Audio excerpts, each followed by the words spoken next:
ನೋಡಿ, ಈ ಮೂಡ ಹಗರಣ, ವಾಲ್ಮೀಕಿ ಹಗರಣ ಬರೋದಕ್ಕಿಂತ ಮೊದಲು ಸಿದ್ದರಾಮಯ್ಯ 2.5 ವರ್ಷ, ನಂತರ ಡಿ ಕೆ ಶಿವಕುಮಾರ್ ಅಂತ ಈ ಥರ ಚರ್ಚೆಗಳಾಗ್ತಾಯಿತ್ತು. ಅದಾದ ನಂತರ ಇಲ್ಲ 5 ವರ್ಷ ಇವರೇ ಅಂತ ಆಗ್ತಾಯಿತ್ತು, ಇಲ್ಲ ಡಿ ಕೆ ಶಿವಕುಮಾರ್ ಕೂಡ ಆಗಬೇಕು, ಈ ಥರ ಚರ್ಚೆಗಳಾಗ್ತಾಯಿತ್ತು. 5 DCM ಆಗಬೇಕು, ಈಗೆಲ್ಲ. ಅದೇ ಮೂಡ ಹಗರಣ ಬಂದ ನಂತರ ಸ್ವತಃ ಡಿ ಕೆ ಶಿವಕುಮಾರ್ ಅವರೇ ಭಾಳ ಸ್ಟ್ರಾಂಗ್ ಆಗಿ ನಿಂತ್ಕೊಂಡ್ಬಿಟ್ರು. ಆಮೇಲೆ ಯಾರನ್ನು ಕೇಳಿದ್ರು ಕೂಡ ಆಮೇಲೆ ಹೈಕಮಾಂಡ್ ಕೂಡ ಸಿದ್ದರಾಮಯ್ಯ ಜೊತೆ ಸ್ಟ್ರಾಂಗ್ ಆಗಿ ನಿಂತ್ಬಿಡ್ತು. ಹಾಗಾಗಿ ಸಿದ್ದರಾಮಯ್ಯ ಕೆಳಗಿಳಿಯುವ ಚಾನ್ಸೇ ಇಲ್ಲ ಅನ್ನುವಂಥ ಒಂದು ವಾತಾವರಣ ನಿರ್ಮಾಣ ಆಗಿದೆ. ಯಾರನ್ನು ಕೇಳಿದ್ರೆ ಯಾರು ಈಗ ಡಿ ಕೆ ಶಿವಕುಮಾರ್ CM ಆಗ್ತಾರೆ ಅಂತಂದರೆ ಯಾರು ಈಗ ಹೇಳ್ತಾ ಇಲ್ಲ, ಇಲ್ಲ ಸಿದ್ದರಾಮಯ್ಯ CM. ಅಷ್ಟು ಒಗ್ಗಟ್ಟಾಗಿದ್ದಾರೆ ಕಾಂಗ್ರೆಸ್ಸಿಗೆ, ಆದರೆ 2 ಮಾತಿಲ್ಲ. ಆದರೆ ಒಂದು ವೇಳೆ ಪ್ರಾಸಿಕ್ಯೂಷನಲ್ಲಿ ಕಿರಿಕಿರಿ ಆಯಿತು, ರಾಜೀನಾಮೆ ಕೊಡಬೇಕಾದ ಅನಿವಾರ್ಯತೆ ಬಂತು, ಆಗ ಯಾರಾದರೂ ಒಬ್ಬರು ಇನ್ನೊಬ್ಬರು CM ಆಗಬೇಕಲ್ಲ ರಾಜೀನಾಮೆ ಕೊಟ್ಟರೆ. ಈಗ ಕಾಂಗ್ರೆಸ್ನ ಒಳಗೆ ಇಂಥ ಒಂದು ಚರ್ಚೆ ಶುರುವಾಗಿದೆ ಅಂತ. ಹಾಗಿದ್ರೆ ಯಾರಾಗ್ಬೋದು CM? ಒಂದು ವೇಳೆ ಅಲ್ಟರ್ನೇಟಿವ್ ಒಂದು ಹುಡುಕಬೇಕಲ್ಲ. ಈಗ ಹೈಕಮಾಂಡ್ ಕೂಡ ಒಂದು ಆಲೋಚನೆ ಮಾಡಿರ್ತದಲ್ಲ, ಇದು ಜಾಸ್ತಿ ಆಗಿ ಏನಾದರೂ ತೊಂದರೆ ಆಗಿಬಿಟ್ರೆ ಅಂತೇಳಿ. ಇದು ವೆರಿ ಇಂಟ್ರೆಸ್ಟಿಂಗ್ ಫ್ಯಾಕ್ಟ್ರು. ಸಿದ್ದರಾಮಯ್ಯನವರು ಮುಂದುವರಿತಾರೆ, ಓಕೆ, ವೆಲ್ ಆ್ಯಂಡ್ ಗುಡ್. ಒಂದು ವೇಳೆ ರಾಜೀನಾಮೆ ಕೊಡುವ ಪರಿಸ್ಥಿತಿ ಬಂದರೆ ಯಾರು ಮುಂದಿನ ಮುಖ್ಯಮಂತ್ರಿ? ಬನ್ನಿ, ಇದರ ಬಗ್ಗೆ ಒಂದು ರಿಪೋರ್ಟ್ ನಿಮ್ಮ ಮುಂದೆ.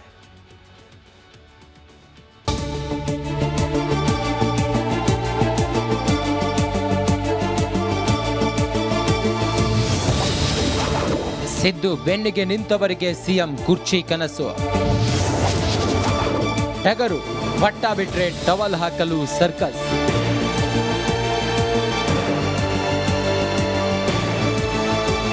ಮೂಡ ಹಗರಣದಲ್ಲಿ ಪ್ರಾಸಿಕ್ಯೂಷನ್ ಸುಳಿಗೆ ಸಿಲುಕಿರುವ CM ಸಿದ್ದರಾಮಯ್ಯ ಬೆನ್ನ ಹಿಂದೆ ಇಡೀ ಕಾಂಗ್ರೆಸ್ಸೇ ನಿಂತಿದೆ.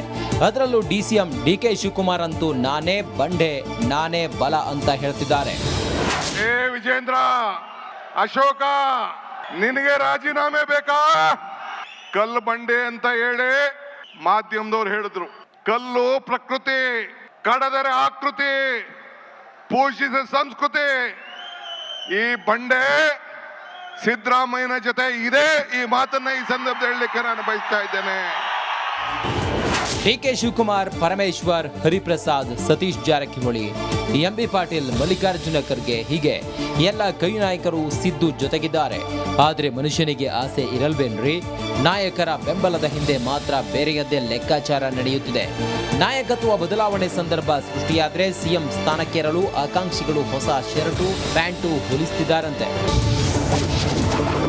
ಅಧಿಕಾರ ಇರಲಿ ಇಲ್ಲದಿರಲಿ ಎಂದ ಸಿದ್ದು ನಿನ್ನೆ ಮುಖ್ಯಮಂತ್ರಿ ಸಿದ್ದರಾಮಯ್ಯ ಬಾಯಲ್ಲಿ ಅಚ್ಚರಿಯ ಮಾತುಗಳು ಉದುರಿದ್ವು. ಅಧಿಕಾರ ಇರಲಿ ಇಲ್ಲದೇ ಇರಲಿ ಅಂತ ಹೇಳಿದ್ರು. ಯಾವುದೇ ಕಾರಣಕ್ಕೆ ಸಾಮಾಜಿಕ ನ್ಯಾಯ ಅಧಿಕಾರ ಇರಲಿ ಅಧಿಕಾರ ಇಲ್ಲದೆ ಹೋಗಲಿ, ಅಧಿಕಾರ ಇರಲಿ ಅಧಿಕಾರ ಇಲ್ಲದೆ ಹೋಗಲಿ, ಅಧಿಕಾರ ಇರಲಿ ಅಧಿಕಾರ ಇಲ್ಲದೆ ಹೋಗಲಿ, ಯಾವತ್ತೂ ಕೂಡ ರಾಜಿ ಆಗಲ್ಲ. ಸಾಮಾಜಿಕ ನ್ಯಾಯದಲ್ಲಿ ರಾಜಿ ಆಗಲ್ಲ. ನಾವು ನಂಬಿರ್ತಕ್ಕಂಥ ಸಿದ್ಧಾಂತದಲ್ಲಿ ರಾಜಿಯಾಗಲ್ಲ. ಅಚ್ಚರಿ ಅಂದ್ರೆ DKಶಿಯ KPCC ಅಧ್ಯಕ್ಷ ಕುರ್ಚಿಗೂ ಕುತ್ತು ಬಂದಂತೆ ಕಾಣ್ತಿದೆ. ಪ್ರದೇಶ ಕಾಂಗ್ರೆಸ್ ಸಮಿತಿಗೆ ಶೀಘ್ರವೇ ಹೊಸ ಸಾರಥಿ ಲಗ ಹೊರಲಿದ್ದಾರಂತೆ. ಅರಣ್ಯ ಸಚಿವ ಈಶ್ವರ್ ಖಂಡ್ರೆ ಇಲ್ಲವೇ ಶರಣ ಪ್ರಕಾಶ್ ಪಾಟೀಲ್ ಇವರಲ್ಲೊಬ್ರು ಅಧ್ಯಕ್ಷರಾದ್ರೂ ಅಚ್ಚರಿ ಪಡಬೇಡಿ. Political bureau, Republic Kannada. ಹಾಗಿದ್ರೆ ಸಿದ್ದರಾಮಯ್ಯ ನಂತರ ಮತ್ತೊಬ್ಬರು ಯಾರು ಸಿದ್ದರಾಮಯ್ಯ ಕೆಳಗಿಳಿತಾರಾ? ಸಿದ್ದರಾಮಯ್ಯ ವಿರುದ್ಧ ಷಡ್ಯಂತ್ರ ನಡೀತಾ ಇದೆಯಾ? ಇದನ್ನು ನಾವು ಹೇಳಿದ್ದಲ್ಲ. ಮೊನ್ನೆ ಸತೀಶ್ ಜಾರಕಿಹೊಳಿ ನಮ್ಮ ಪೊಲಿಟಿಕಲ್ ಬ್ಯೂರೋ ಹೆಡ್ ವಿಜಯ್ ಜೊತೆ ಮಾತಾಡ್ತಿರ್ಬೇಕಾದ್ರೆ ಇಲ್ಲ ಒಳಗೆ ಹೊರಗೆ ಷಡ್ಯಂತ್ರಗಳು ನಡೀತಾ ಇದೆ. ಹಾಗಂತ ಮೂಡಾ ಸಂದರ್ಭದಲ್ಲಿ ಎಲ್ಲರೂ ಜೊತೆಗಿದ್ದಾರೆ. ಆದರೂ ಕೆಳಗಿಳಿದರೆ ಯಾರು? ಕೆಲವರು ಹೇಳ್ತಾ ಇದ್ದಾರಂತ ಹೈಕಮಾಂಡ್ ಹತ್ರ. ಏನು ಅಂತ ನೋಡಿ, ಸಿದ್ದರಾಮಯ್ಯನವರು ಮುಖ್ಯಮಂತ್ರಿ ಪಟ್ಟ ಬಿಡಲಿ. ಇದು BJP ಆಗ್ರಹ ಅಲ್ಲ, ಕಾಂಗ್ರೆಸ್ಸಿಗರ ಕೆಲವರ ಒತ್ತಾಯ. ಹೈಕಮಾಂಡ್ ಜೊತೆ ಕೇಳತ್ತಲ್ಲ ಏನು ಮಾಡೋದು ಹೇಳಿ ಕೆಲವರು ಹೇಳಿದ್ದಾರೆ ಅಂತ. ಈಗ ಈ ಹಿಂದೆ DK ಶಿವಕುಮಾರ್ ಹತ್ರ KPCC ಅಧ್ಯಕ್ಷರಾಗಿ ಅಂತ ಹೇಳುತ್ತೆ ಹೈಕಮಾಂಡ್. ಆಗ DK ಶಿವಕುಮಾರ್ ಅವರು ಅಮೆರಿಕಾಗೆ ಹೋಗ್ಲಿಕ್ಕಿರುತ್ತೆ, 1 ತಿಂಗಳು ಕಳೆದ ನಂತರ ಬರ್ತೀನಿ, ಈಗ ಸ್ವಲ್ಪ ಫ್ರೀ ಬಿಟ್ಬಿಡಿ ಅಂತ ಅಮೆರಿಕಕ್ಕೆ ಹೋಗ್ತಾರೆ ಫ್ಯಾಮಿಲಿ ಜೊತೆ. ವಾಪಸ್ 1 ತಿಂಗಳು ಕಳೆದ ನಂತರ ವಾಪಸ್ ಬರ್ತಾರೆ, ಡೆಲ್ಲಿಗೆ ಹೋಗ್ತಾರೆ, ಮಾತಾಡ್ತಾರೆ, ಏನೋ ಹೇಳಿದ್ರಿ KPCC ಅಧ್ಯಕ್ಷ ಅಂತ. ಆಗ KPCC AICC ಏನು ಮಾಡುತ್ತೆ, ನ್ಯಾಷನಲ್ ಕಾಂಗ್ರೆಸ್ ರಾಜ್ಯದ ಒಂದು 10-15 ಜನರನ್ನ ಕರ್ಕೊಂಬಂದಿರುತ್ತಂತೆ, ಕರೆದು ಮಾತಾಡಿಸ್ತಿರುತ್ತಂತೆ. ಇವರು ಹೇಳಿದ ನಂತರ DKಗೆ ಫಸ್ಟ್ ಹೇಳ್ತಾರೆ ನೀವು KPCC ಅಧ್ಯಕ್ಷರಾಗಿ ಅಂತ. ಇವ್ರು ಹೇಳ್ತಾರೆ ಸರ್ ಒಂದು ತಿಂಗಳು ಟೈಮ್ ಕೊಡಿ, ನಾನು ಅಮೆರಿಕ ಹೋಗಿ ಬರ್ತಾ ಇದ್ದೀನಿ ಅಂತೇಳಿ ಹೋಗ್ತಾರೆ. ಹೋದಾಗ ರಾಜ್ಯದ ನಾಯಕರನ್ನ ಕರೆಸ್ತಾರೆ. ರಾಜ್ಯದ ನಾಯಕರನ್ನ ಕರೆದಾಗ ಹೆಂಗೆ KPC ಅಧ್ಯಕ್ಷನಾಗಿ ಮಾಡೋಣ ಡಿ ಕೆ ಶಿವಕುಮಾರ್ ಅಂತ ಹೇಳಿದಾಗ ಬೇಡ ಸರ್ ಅಂತೇಳಿ ಎಲ್ಲರೂ ಬೇಡ, ಬೇಡ ಸರ್, ಬೇಡ ಬೇಡ ಬೇಡ 17 ಜನ ಬೇಡ ಬೇಡ ಬೇಡ ಬೇಡ ಬೇಡ ಅಂದ್ರಂತೆ. ಒಬ್ಬರು ಪಾಪ ಇಲ್ಲ ಡಿ ಕೆ ಶಿವಕುಮಾರ್ನ ಮಾಡಿ ಅಂದ್ರಂತೆ. ಆ ಒಬ್ಬರು ಯಾರು ಗೊತ್ತಾ? ರೋಷನ್ ಬೇಗ್, ಶಿವಾಜಿನಗರದ ಮಾಜಿ ಶಾಸಕ. ಇದನ್ನು ಡಿ ಕೆ ಶಿವಕುಮಾರ್ ಭಾಳ ಫನ್ನಿಯಾಗಿ ಹೇಳ್ತಾ ಇದ್ರು ಮಾಧ್ಯಮದ ಮುಂದೇನು, ನೋಡ್ರಿ ನಮ್ಮವರೇ ಬೇಡ ಅಂತ ಹೇಳಿದ್ದಾರೆ, ಈ ಥರ ಮಾತಾಡ್ತಾ ಹೇಳ್ತಾಯಿದ್ರು. ನಾನು ಯಾಕೆ ಈ ಮಾತನ್ನು ನೆನಪಿಸಿದೆ ಅಂತಂದರೆ, ಗ್ರಾಮೀಣ ಜೊತೆ ಎಲ್ಲರೂ ಇರ್ಬೋದು, ಇಲ್ಲ ಅಂತಲ್ಲ, ಆದರೂ ಕೆಲವರನ್ನ ಕರೆದು ಕೇಳ್ತಾರಲ್ವ, ಏನು ಮಾಡೋಣ ಸಲಹೆಗಳು ಕೊಟ್ಟಿದ್ದಾರೆ. ಸಲಹೆಗಳು ಈ ರೀತಿ ಬಂದಿದೆ. ಇತ್ತೀಚೆಗೆ ಹೈಕಮಾಂಡ್ ಜೊತೆ ರಾಜ್ಯ ನಾಯಕರ ಭೇಟಿ ಆಗುತ್ತೆ, ಚರ್ಚೆ ಆಗುತ್ತೆ. ಹೈಕಮಾಂಡ್ ಮುಂದೆ ಕೆಲ ಲಾಜಿಕ್ ಇಟ್ಟಿದ್ದಾರೆ ನಾಯಕರು. ಅವರನ್ನು ತೆಗೆದುಬಿಡಿ ಅಂದರೆ ಯಾಕೆ ತೆಗಿಬೇಕು ಅಂತ ಕೇಳ್ತಾರೆ. ಆಗ ಲಾಜಿಕ್ ಹೇಳಬೇಕು, ನೀವು ಪಾಯಿಂಟ್ ಹೇಳಬೇಕು.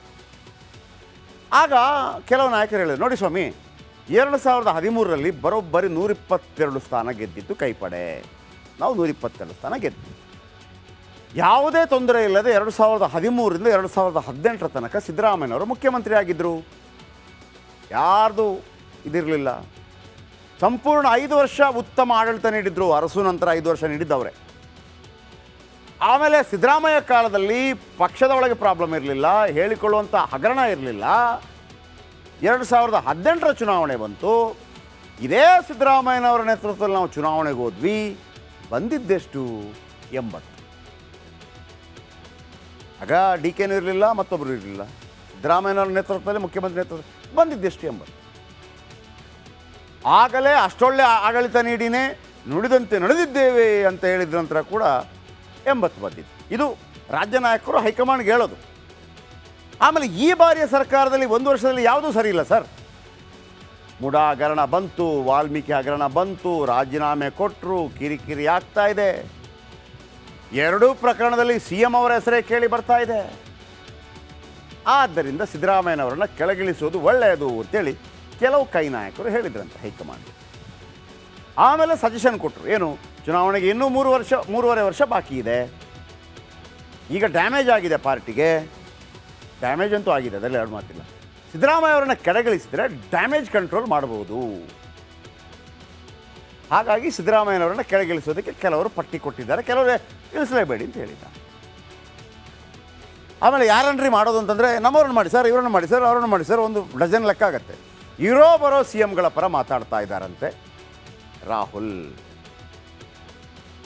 ಅಂದರೆ ರಾಹುಲ್ ಇಲ್ಲಿ ತನಕ ಹೈಕಮಾಂಡ್ ನಿಂತಿದೆ ಅನ್ನೋದು ಬಿಟ್ಟರೆ ಸಿದ್ದರಾಮಯ್ಯನ ಜೊತೆ ಸಾಲಿಡಾಗಿ ನಿಂತಂಗೆ ಎಲ್ಲೂ ಕಾಣ್ತಾ ಇಲ್ಲ. ಅಂದರೆ ಸಿದ್ದರಾಮಯ್ಯ ಬಗ್ಗೆ ಒಂದೇ ಒಂದು ಮಾತು ಎಲ್ಲೂ ಆಡಿಲ್ಲ. ಅಲ್ಲಿ ಮೀಟಿಂಗಲ್ಲಿ ಇರ್ಬೋದು, ನೀವು ಮುಂದೆ ಹೋಗಿ ಮತ್ತೊಂದು, ಆದರೆ ಬಹಿರಂಗವಾಗಿ ಎಲ್ಲೂ ಮಾತಾಡಿದಾರ ನಮ್ಮ ಸಿದ್ದರಾಮಯ್ಯಕ್ಕೆ ಸಾಥ್ रहेंगे ಅಂತ ಎಲ್ಲೂ ಹೇಳಿಲ್ಲ ಅಲ್ವಾ? ಒಂದೇ ಒಂದು ಮಾತು ಸಿದ್ದರಾಮಯ್ಯ ಬಗ್ಗೆ ಆಡಿಲ್ಲ. ಆಮೇಲೆ ಪ್ರಾಸಿಕ್ಯೂಷನ್ಗೆ ಕೊಟ್ಟ ಬಳಿಕ ಕೂಡ ನಿಮ್ಮ ಜೊತೆ ನಾವಿರ್ತೀವಿ ಅಂತ ಮೀಟಿಂಗಲ್ಲಿ ಹೇಳಿದ್ದಾರೆ, ಬಿಟ್ಟರೆ ಹೊರಗೆ ಬಂದು ಎಲ್ಲೂ ಮಾತಾಡಿ. ಇದು ಕೆಲವು ಅನುಮಾನಗಳಿಗೆ ಕಾರಣವಾಗಬಹುದು. ಹಾಗಿದ್ದರೆ ಒಂದು ವೇಳೆ ಸಿದ್ದರಾಮಯ್ಯನವರು ಕೆಳಗಿಳಿದರೆ ಯಾರಾಗ್ತಾರೆ ಮುಂದಿನ ಮುಖ್ಯಮಂತ್ರಿ?